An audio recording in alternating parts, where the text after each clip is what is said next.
7 থেকে ইট মারছে। আমি ওই বুনডাক বিলে মাথায় হাত দিলাম, হাত দিয়ে দেখি ভিতরে হেরিটা দাবানোই আছে, কিন্তু আমি হেরে রক্ষা করতে পারি নাই।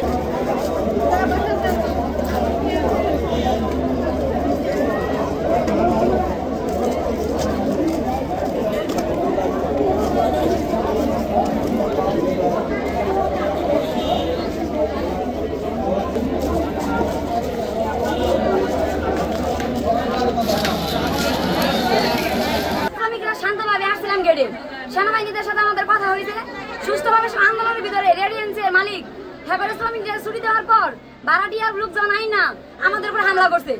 আমাদের উপর হামলা করার পর সাউদান থেকে সাউদানের স্টাফরা আমাদের উপর হামলা করছে। এসব করার পর আজকে আমাদের শ্রমিক আছে মারা গেছে। 7 তালা থেকে রেডিয়েন্সের নতুন বিল্ডিং এর 7 তালা থেকে ইট মারছে। এরা কেন করলো? আমরা রেডিয়েন্সের মালিকেরও বিচার চাই, আমাদের মালিকেরও বিচার চাই, কঠোর বিচার চাই। অনেক শ্রমিক ভাই এখনো মেডিকেলে ভর্তি। আমাদের একজন বোন মারা গেছে আমাদের মধ্যে থেকে। আমরা সুষ্ঠু বিচার চাই, স্বাভাবিক বিচার চাই। মালিকে কেন আমাদের দাবি মেনে না নিয়ে ফ্যাক্টরিটা কেন বন্ধ রাখছে এগুলা বলতে বলতে তখন ওই পাশে একটা রেডিয়েন্স গার্মেন্টস আছে, ওখান থেকে অনেকগুলা ছেলে মানে লুঙ্গি পরা, হাতে অনেকগুলা লাঠি, ইট, অনেকগুলা মানুষ ওইখান থেকে মনে করেন ডেলাইতেছে। তখন আমরা এই জায়গায় বসা, তখন আমরা কি বলবো? যারা যদি ওরকম ভাবে বৃষ্টির মতো ডেলায় তখন কি আমরা এই জায়গায় বসে থাকবো? তখন আমরা দৌড়াদৌড়ি করতে করতে এক পাশ থেকে ওই ছাদের পাশ থেকে মনে করেন এত বড় একটা ইট আইসে আমার এই জায়গায় বুনে মানে মাথার পর পড়লো। তখন আমি হের দ্বারে দাঁড়াচ্ছি, আমি ওই বুনডাক বিলে মাথায় হাত দিলাম, হাত দিয়ে দেখি ভিতরে হেরিটা দাবানোই আছে, কিন্তু আমি হেরে রক্ষা করতে পারি নাই। এটাই আমার দুঃখ। আমরা দীর্ঘ থেকে যা কাজ করে আসতেছি, কোনো ঝামেলা নাই। অন্যান্য ফ্যাক্টরিতে ঝামেলা ছিল, তো ওরা যখন ওদের ফ্যাক্টরিতে ঢিল মারে তারপরে আমাদের অফিস ছুটি দেয়, এইভাবে চলে আসতেছে।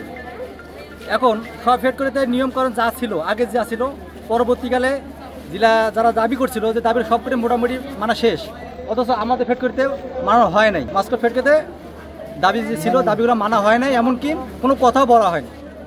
শুধু বেতনটা দিয়ে অনির্দিষ্ট বন্ধ দিয়ে দিচ্ছে। এখন আজকে সেনাবাহিনীরা আসছিল গত পরশু দিন, আজকে বলা ছিল যে আজকে অফিস খুলবে। আমরা ওইভাবে অফিসে আসছি, আসি দেখি যে না 3 মাসের নোটিশ দিয়ে দিচ্ছে যে বন্ধ।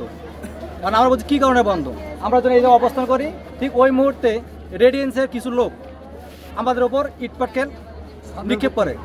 ছাদের উপর নিক্ষেপ করার পর ছাদ থেকে যখন এই বিল্ডিং থেকে একটা ইট, বড় ইট, ওই প্রতি ঢিল মারার পর আমার এক সহকারী বোন মারা যায়। এখন আমার লাশ নিয়ে আসছে এই জায়গায়, এখন আমরা এই অবস্থানে আসছি যতক্ষণ না পর্যন্ত এই। আপনারা আহত হয়েছেন কতজন? আহত হয়েছে বেশ কয়েকজন। এখন আপনাদের দাবিটা কি? দাবিটা আমাদের ফ্যাক্টরি খুলতেছে না, মালিকের ঝামেলা না, আমাদের ঝামেলা। মালিক আমাদের সাথে বসবে, কথাবার্তা বলবে, কোনো কথাবার্তা বলতেছে না। আশেপাশে যেটা ফ্যাক্টরি ছিল সব দাবি মানা শেষ, তারা অর্থ কাজকর্ম করতেছে, তারা অফিস করতেছে, আমাদের অফিস অনির্দিষ্ট বন্ধ। আপনাদের সহকর্মী যে মারা গেল, উনি কিভাবে মারা গেছে?